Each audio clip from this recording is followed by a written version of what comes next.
Segundo bloco do programa Entrevista, comigo, Moreira Serra, e hoje um convidado muito especial. No domingo passado tivemos aqui a conversa com o professor Oduvaldo Cruz, e aí nós decidimos, eu e a produção do programa, convidar o doutor Eric Moraes. Bom dia, doutor, presidente da Comissão da Verdade da Escravidão Negra da OAB do Maranhão, presidente da Comissão da Igualdade Racial da Abracrim Maranhão. Doutor Eric, muito bom dia. Eu queria que, antes de chegarmos à questão das leis racistas e das leis promulgadas após a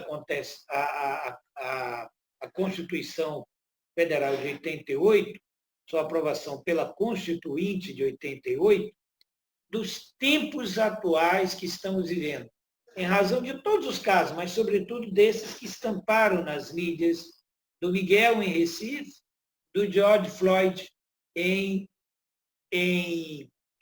nos Estados Unidos. Qual a sua opinião sobre toda essa movimentação que tomou conta do globo? Muito bom dia. Muito bom dia, doutor Moreira da Serra. É uma honra estar na sua presença. Agradeço a oportunidade do programa para que a gente possa falar de um tema tão urgente, tão importante.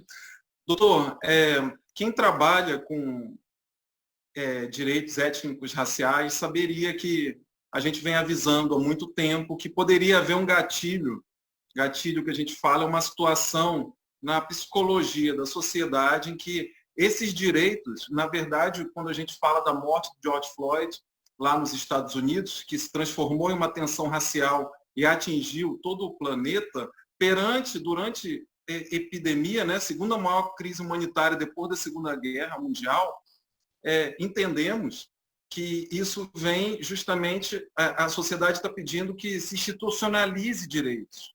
Essa sociedade entende que o racismo estrutural atingiu tamanha força, de maneira silenciosa ou velada, com que as instituições têm agido de maneira a exterminar negros na sua totalidade, seja lá nos Estados Unidos, ou seja aqui no Brasil, com as questões dos quilombolas ou das crianças negras mortas em ações policiais. Então, o que tem acontecido nos Estados Unidos, e aconteceu na década de 60, com Martin Luther King, com Malcolm X, que foi a promulgação dos direitos civis, é o que vem se repetindo agora nesse momento. A gente entende que haveria uma segunda segregação, que seria não o apartheid ou a escravidão, mas essa supressão de direitos, onde o Estado determinaria quem poderia viver ou quem poderia morrer. Então, esse direito à vida vem sendo protestado em todo o mundo, em diversas cidades americanas, em diversas cidades brasileiras, que é justamente o que a gente entende que é a luta racista, né? Antirracista, que é um conceito da grande intelectual americana Angela Davis, que ela fala que a gente não precisa ser só não gostar do racismo, né? A gente precisa ser antirracista. Ser antirracista é a gente colocar em prática a reparação histórica do que foi sequestrado, que sofreu durante a escravidão, e também batalhar na segunda vertente, que é a igualdade racial. A gente tem um problema muito grande, Moreira, no nosso ordenamento jurídico, que a gente é bom que a gente sinalize agora uma diferença entre a igualdade formal e a igualdade material. A gente tem diversas leis que protegem de uma maneira firme e adquirem direitos aos negros, tanto na sociedade americana quanto na sociedade brasileira, mas a gente não consegue transformar isso, falando uma linguagem para que todos possam entender, né? A lei existe, mas a gente não consegue colocá-la em prática. Então, esse movimento Black Lives Matter, que em português quer dizer vidas negras importam, ele vem embalsamado de todas essas questões que atingem até a filosofia jurídica do direito. Doutor Eric, para as pessoas que não são, há um grupo de pessoas que acessam o programa, sobretudo com muitas perguntas que precisamos ao longo sempre no primeiro bloco, orientá-las. Então, é uma média de 600 mensagens de WhatsApp por semana. Então, vamos contextualizar na questão da Associação Brasileira de Advogados Criminalistas, a ABRACRIM, Ordem dos Advogados do Brasil e Seccional do Maranhão. Qual o papel e qual a importância dessas duas comissões que o senhor preside, que a OAB e a ABRACRIM agora disponibilizaram para a sociedade maranhense, para a sociedade brasileira, qual a importância dessas duas comissões e do seu papel nesse cenário hoje que se precisa mudar urgentemente? Exatamente. A pergunta é excelente.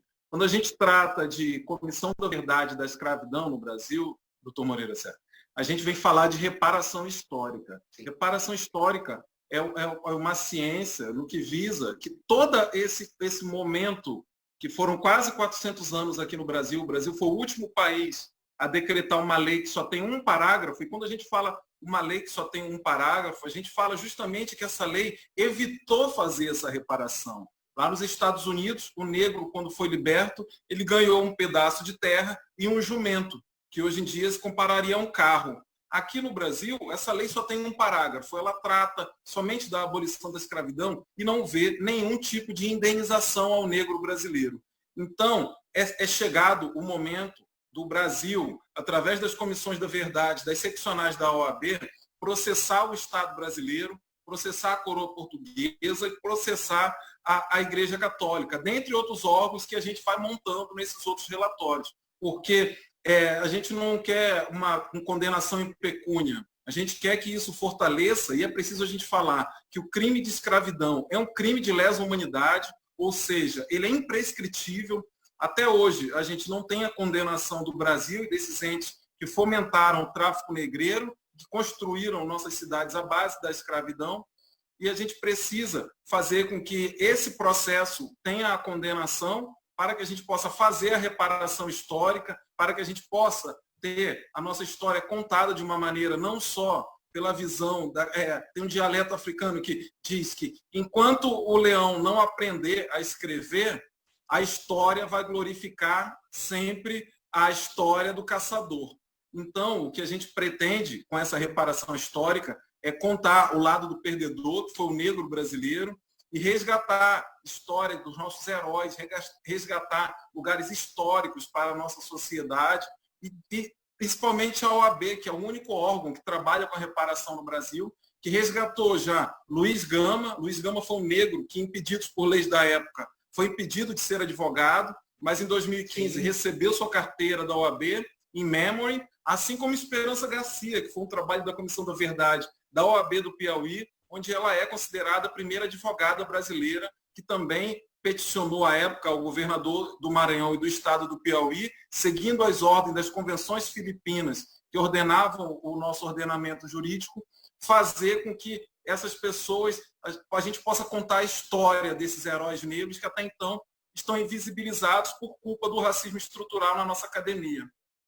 Vamos dividir agora os próximos minutos nas leis anteriores à Constituição de 88, a nossa Constituinte. As leis que são denominadas racistas. Fale um pouco sobre elas, doutor Éric, por favor. É fundamental a gente contar essa história para a sociedade, de modo em geral, entender o contexto qual a gente encontra o cenário do negro na sociedade. Em 1824, houve uma promulgação de uma lei que considerava os seres semoventes. Essa é uma linguagem jurídica, quer dizer que os negros, para que as pessoas possam entender, os negros seriam objetos. Em 1839, é promulgada outra lei federal proibindo que os negros frequentassem qualquer tipo de escola, principalmente a instrução primária e qualquer outro tipo de educação que fosse dada. Em 1850, e daí a gente precisa voltar para 1830 também, é onde Luiz Gama encontra a brecha jurídica para libertar e se tornar o maior advogado da história do país, libertando em plena escravidão mais de 1.000 escravos. O Brasil decreta duas leis, doutor Moreira Serra. Uma em 1830 e uma em 1850, proibindo o tráfico negreiro. Ora, doutor, quem chegou a partir daquele momento se encontrava em ilegalidade perante o ordenamento jurídico brasileiro. E era assim que Luiz Gama, aproveitando a brecha jurídica que lhe permitia advogar através de uma carteira de provisão que durou até 1934 na Constituição, você prestava conhecimento jurídico perante o tribunal, recebia essa carteira de provisão e ele exercia a advocacia pro bono, libertando mais de 1.000 escravos nas chamadas ações de liberdade. Aí daí, em 1872, a gente tem o início da construção de algumas leis, chamada Lei do Ventre Livre. Ora, se a criança nascia livre, mas os pais eram escravos, ela provavelmente se tornaria escrava.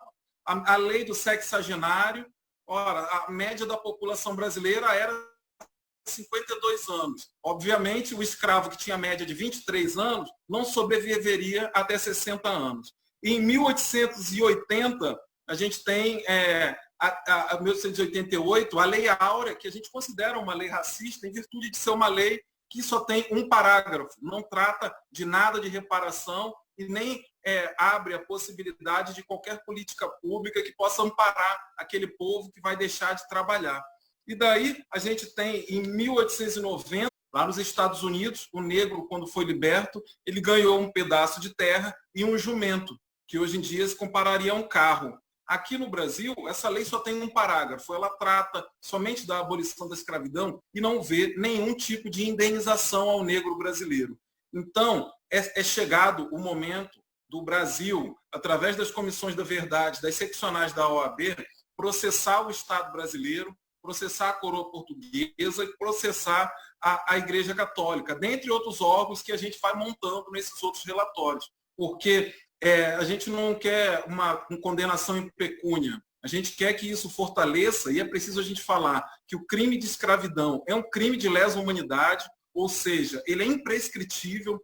Até hoje, a gente não tem a condenação do Brasil e desses entes que fomentaram o tráfico negreiro, que construíram nossas cidades à base da escravidão, e a gente precisa fazer com que esse processo tenha a condenação para que a gente possa fazer a reparação histórica, para que a gente possa ter a nossa história contada de uma maneira não só pela visão, tem um dialeto africano que diz que enquanto o leão não aprender a escrever, a história vai glorificar sempre a história do caçador. Então, o que a gente pretende com essa reparação histórica é contar o lado do perdedor, que foi o negro brasileiro, e resgatar a história dos nossos heróis, resgatar lugares históricos para a nossa sociedade, e principalmente a OAB, que é o único órgão que trabalha com a reparação no Brasil, que resgatou já Luiz Gama. Luiz Gama foi um negro que, impedido por leis da época, foi impedido de ser advogado, mas em 2015 recebeu sua carteira da OAB, em memory, assim como Esperança Garcia, que foi um trabalho da Comissão da Verdade da OAB do Piauí, onde ela é considerada a primeira advogada brasileira, que também peticionou à época ao governador do Maranhão e do estado do Piauí, seguindo as ordens das convenções filipinas que ordenavam o nosso ordenamento jurídico, fazer com que essas pessoas, a gente possa contar a história desses heróis negros que até então estão invisibilizados por culpa do racismo estrutural na nossa academia. Vamos dividir agora os próximos minutos nas leis anteriores à Constituição de 88, a nossa Constituinte. As leis que são denominadas racistas. Fale um pouco sobre elas, doutor Éric, por favor. É fundamental a gente contar essa história para a sociedade, de modo em geral, entender o contexto qual a gente encontra o cenário do negro na sociedade. Em 1824, houve uma promulgação de uma lei que considerava os seres semoventes. Essa é uma linguagem jurídica, quer dizer que os negros, para que as pessoas possam entender, os negros seriam objetos. Em 1839, é promulgada outra lei federal proibindo que os negros frequentassem qualquer tipo de escola, principalmente a instrução primária e qualquer outro tipo de educação lhe fosse dada. Em 1850, e daí a gente precisa voltar para 1830 também, é onde Luiz Gama encontra a brecha jurídica para libertar e se tornar o maior advogado da história do país, libertando em plena escravidão mais de 1.000 escravos. O Brasil decreta duas leis, doutor Moreira Serra. Uma em 1830 e uma em 1850, proibindo o tráfico negreiro. Ora, doutor, quem chegou a partir daquele momento se encontrava em ilegalidade perante o ordenamento jurídico brasileiro. E era assim que Luiz Gama, aproveitando a brecha jurídica que lhe permitia advogar através de uma carteira de provisão que durou até 1934 na Constituição. Você prestava conhecimento jurídico perante o tribunal, recebia essa carteira de provisão e ele exercia a advocacia pro bono, libertando mais de 1.000 escravos nas chamadas ações de liberdade. Aí daí, em 1872, a gente tem o início da construção de algumas leis, chamada Lei do Ventre Livre. Ora, se a criança nascia livre, mas os pais eram escravos, ela provavelmente se tornaria escrava. A lei do sexagenário, ora, a média da população brasileira era 52 anos. Obviamente, o escravo que tinha média de 23 anos não sobreviveria até 60 anos. E em 1880, a gente tem, 1888, a Lei Áurea, que a gente considera uma lei racista, em virtude de ser uma lei que só tem um parágrafo, não trata de nada de reparação e nem abre a possibilidade de qualquer política pública que possa amparar aquele povo que vai deixar de trabalhar. E daí a gente tem, em 1890, apenas 2 anos após a escravidão, a Lei de Vadios e Capoeiras, que dá início ao encarceramento em massa da população negra. Ou quando a gente fala de vadios e capoeiras, os negros tinham se colocado para fora da rua, eles não tinham mais onde morar, e os capoeiras eram o esporte número 1 praticado pelos negros. Então, daí a gente tem o início hoje ao que a gente vê essa maioria da raça negra ocupando a população carcerária. E a gente tem também, em 1934, daí eu vou pular a criação do Partido Negro e da Revista Negra para dizer que, em 1934, o termo eugenia aparece na Constituição Federal. Olha o que seria o termo eugenia. Eugenia significa a miscigenação da sociedade. O governo federal brasileiro, já um pouco antes, em 1911, começa a patrocinar passagens, dinheiros, todas as populações caucasianas europeias. Elas vêm para o Brasil, ou seja, aquilo que era para ter sido fomentado ao povo negro, que construiu esse país à base de muito sangue, estupro e sodomia, foi entregue à população branca, porque em 1880, no primeiro censo brasileiro, se viu que 80% da população brasileira era negra. Então era preciso acabar, isso foi um problema que gerou na nossa elite brasileira.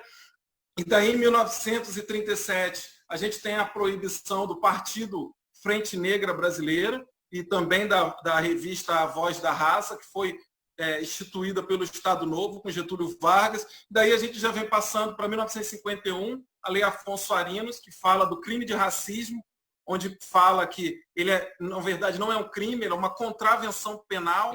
É a primeira vez que o racismo aparece tendo algum tipo de penalidade. E daí a gente chega a 1968, onde a gente tem a primeira lei de cotas, que se chama Lei do Boi, onde 50% de cotas das escolas agrotécnicas ou técnicas que estivessem nos interiores, nos grandes lugares, que era onde a maioria dos negros moravam, elas estavam reservadas a filhos de fazendeiros e latifúndios. E em 2000 até 2010, a gente tem a PEC das domésticas, que causa grande furor na sociedade, mas a gente consegue ter uma ruptura aí do trabalho do negro, e daí a gente já começa a falar de outras leis, né, que não são leis racistas, são leis que vêm a empoderar o povo negro. Nós temos 3 minutos e meio, quase 4. A gente vai até estourar um pouquinho, um minutinho. Então, me sintetiza o porquê da atual Constituição, onde é que ela se situa no tempo, no espaço, em razão de tudo que o senhor descreveu, e qual a sua expectativa, mas isso muito rápido, nós vamos voltar a falar desse assunto no programa. E qual a sua expectativa? 2 minutos e meio, porque eu preciso ouvir depois a sua consideração final. Contextualiza esse tempinho. Sim. É de grande valia a promulgação da Constituição, porque ela prevê no artigo 68, na DCT, o resgate das comunidades renascentes quilombolas. Ela prevê também a punição de crime por racismo. Ele se torna inafiançável e imprescritível. Apesar de haver um racismo institucional que faz com que exista um contorcionismo jurídico, em que esse crime de racismo, que é o que a gente precisa combater e que existe na nossa academia jurídica, transforma em injúria racial, ou seja, não é inafiançável, a pessoa entra na delegacia e sai. Então, a gente tem vários ganhos, como também a lei de cotas, a gente tem a PEC das domésticas, a gente tem também aqui no estado do Maranhão a lei de cotas para concursos públicos. Doutor Eric, esse é um tema que precisa ser profundamente abordado no programa e eu já convido o senhor para a semana que vem nós gravarmos novamente. Eu vou pedir permissão para a emissora que o programa se estenda por 20 minutos, o seu bloco, e a gente vir com frequência. Nós ainda temos 1 minuto e 51. Eu queria suas considerações finais e qual é a sua expectativa em razão de tudo isso que se sucedeu neste período de pandemia. Sua expectativa como cidadão, como homem, como negro, como membro de família, como chefe de família, como irmão, filho, pai, até talvez. Me sintetize para que os nossos colegas e telespectadores possam ver a angústia que o senhor está submetido desde sempre e que isso está gerando uma expectativa muito grande de que o mundo, sobretudo o mundo jurídico, também mude. Racializando esse assunto e trazendo também para o ambiente jurídico, é um momento de guerra para todo o povo negro. A gente teve a resolução número 11, que prevê a remoção de quilombolas no território de Alcântara, e a gente tem também uma obra do DENIT, visando a ampliação da BR-135, também visando a remoção de quilombolas. Isso vai gerar aí na destruição de praticamente 50 quilombos diferentes. Então, é durante a pandemia, durante essa grande crise humanitária, que a gente percebe que o negro ele não é tratado como ser humano, ele não tem o direito, aquele artigo 5º, que é o direito à vida, nem a dignidade humana, esses dois artigos que são os mais importantes da Constituição Cidadã de 88. Então, é preciso que a gente lute, movimente a sociedade e explique ao governo federal, à sociedade, que pretos, quilombolas e pardos, eles não são inimigos da sociedade, ao contrário, eles construíram esse país e talvez estejam neles a solução para toda essa desigualdade racial, porque o Brasil nunca vai deixar de ser um país atrasado enquanto não resolver essa mácula cultural da sua história. E para você, telespectador, e para você, doutor Eric, já fica aqui o convite marcado no mesmo dia de hoje, na semana que vem, mesmo horário, para que a gente grave um outro programa por um pouquinho de tempo extra, para que a gente encontre uma solução para isso. Eu já sou sexagenário. Eu espero muito, muito antes até de morrer, que eu possa ver dias melhores para todos nós, sobretudo para o povo, o seu povo, o povo negro, o povo que está vivendo sob essa condição desumana desde o Brasil colônia. Doutor Eric, muito obrigado, boa sorte no seu trabalho, competência não lhe falta e, sobretudo, compreensão de todos. A gente encerra aqui o segundo bloco e voltaremos na semana que vem com esse assunto, com toda certeza. Um grande abraço. Obrigado, doutor Eric.